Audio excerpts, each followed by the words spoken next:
Енді үшінші мегаполисте іскер әйелдерді қолдайтын тағы бір жоба іске асады. Алдағы уақытта қалада республикалық бизнес леди Қазақстан қоғамдық бірлестігінің филиалы ашылады. Мамандар кәсіпкер әйелдердің басын қосып, жаңа жобаның таныстырылымын өткізді. Оған сәйкес қоғамдық бірлестікте заңгер, бизнес жаттықтырушы, психолог, сондай-ақ стилист, радолог сынды мамандар жұмыс істейді.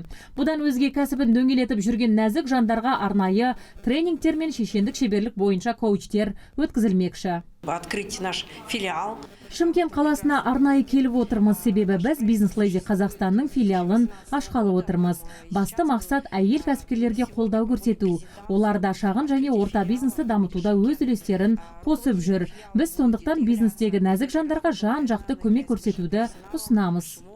Қоғамдық бірлестік төрайымы Сәуле Қайсардың сөзінше, мамандар бұл сабақтарды көп балалы аналар мен мүмкіндігі шектеулі баласы бар әйелдерге тегін жүргізбекші. 2018 жылдан бері жұмыс істеп келе жатқан жоба аясында түрлі қайырымдылық шарасы да қолға алынғанын тілге тиек етті.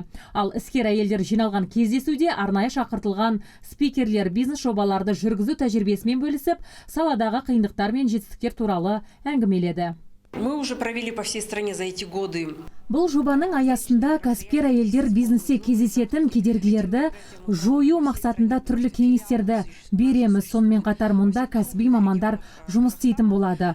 Олар кез келген сауалдарына дұрыс шешім табуға өздерінің септігін тигізеді. Айта кетейік, біздің қоғамдық бірлестікте әйелдердің дұрыс киінуінен бастап, олардың өзін дұрыстауы, көпшілік алдында сөйлеуіне дейінгі тренингтерді өткіземіз.